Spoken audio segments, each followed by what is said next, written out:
بسم اللہ الرحمن الرحیم۔ تعارف سورہ محمد کی شروعات کر رہے ہیں۔ نام سورہ آیت نمبر 2 کے فکر وآمنوا بما نزل علی محمد سے ماخوذ ہے۔ مراد یہ ہے کہ یہ وہ صورت ہے جس میں محمد صلی اللہ علیہ وسلم کا اس میں گرامی آیا ہے۔ اس کے علاوہ اس کا ایک اور مشہور نام قتال بھی ہے جو آیت نمبر 20 کے فکر اور ذکر فیہ قتال سے ماخوذ ہے۔ نمبر 2 پہ آتے ہیں زمانہ نزول۔ اس کے مضامین یہ شہادت دیتے ہیں کہ یہ ہجرت کے بعد مدینہ طیبہ میں اس وقت نازل ہوئی جب جنگ کا حکم دیا جا چکا تھا، مگر ابھی جنگ عملاً شروع ہوئی نہ تھی۔ نمبر 2 تاریخی پس منظر۔ جس زمانے میں یہ صورت نازل ہوئی ہے اس وقت صورتحال یہ تھی کہ مکہ معظمہ میں خاص طور پر عرب کی سرزمین میں بالعموم ہر جگہ مسلمانوں کو ظلم و ستم کا نشانہ بنایا جا رہا تھا اور ان پر عرصہ حیات تنگ کر دیا گیا تھا۔ مسلمان ہر طرف سے سمٹ کر مدینہ طیبہ کے دارالامان میں جمع ہو گئے تھے، مگر کفار قریش یہاں بھی ان کو چین سے بیٹھنے کے لیے تیار نہ تھے۔ مدینہ کی چھوٹی سی بستی ہر طرف سے کفار کے نرغے میں گری ہوئی تھی اور وہ اسے مٹا دینے پر تلے ہوئے تھے۔ مسلمانوں کے لیے اس حالات میں 2 ہی چارہ کار باقی رہ گئے تھے، یا تو وہ دین حق کی دعوت و تبلیغ سے ہی نہیں بلکہ اس کی پیروی تک سے دستبردار ہو کر جاہلیت کے آگے سپر ڈال لے، یا پھر مرنے مارنے کے لیے اٹھ کھڑے ہوں اور سر دڑ کی بازی لگا کر ہمیشہ کے لیے اس امر کا فیصلہ کر دیں کہ عرب کی سرزمین میں اسلام کو رہنا ہے یا جاہلیت کو۔ اللہ تعالیٰ نے اس موقع پر مسلمانوں کو اسی عظمیت کی راہ دکھائی جو اہل ایمان کے لیے ایک کی راہ ہے۔ اس نے پہلے سورہ الحج آیت نمبر 39 میں ان کو جنگ کی اجازت دی اور پھر سورہ بقرہ آیت نمبر 109 میں اس کا حکم دے دیا، مگر اس وقت ہر شخص جانتا تھا کہ ان حالات میں جنگ کے معنی کیا ہے۔ مدینے میں اہل ایمان کی ایک موٹی بھر جمعیت تھی جو پورے 1000 مردان جنگی بھی برآمد کرنے کے قابل نہ تھی، اور اس سے کہا جا رہا تھا کہ سارے عرب کی جاہلیت سے ٹکرا جانے کے لیے تلوار لے کر کھڑی ہو جائے۔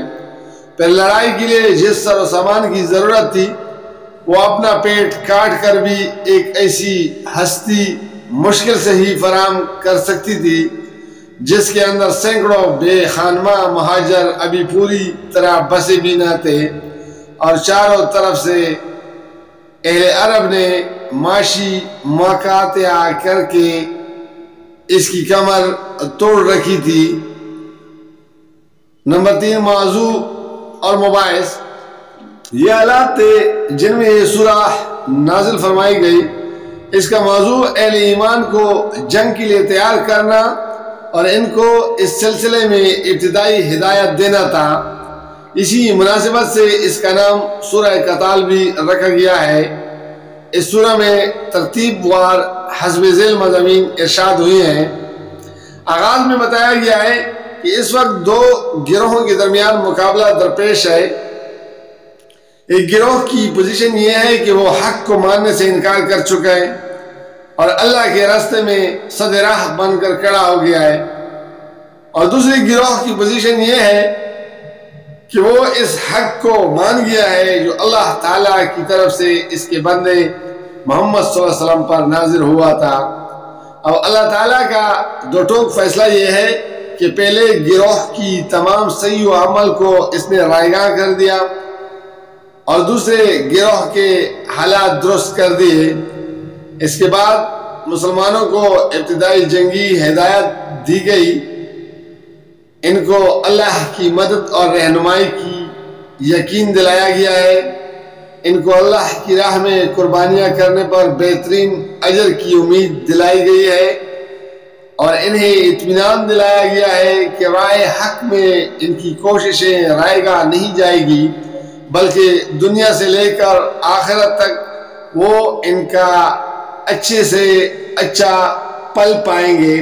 پھر کفار کے متعلق بتایا گیا ہے کہ وہ اللہ کی تائید و رہنمائی سے محروم ہیں، ان کی کوئی تدبیر اہل ایمان کے مقابلے میں کارگر نہ ہوگی، اور دنیا میں بھی اور آخرت میں بھی بہت برا انجام دیکھیں گے۔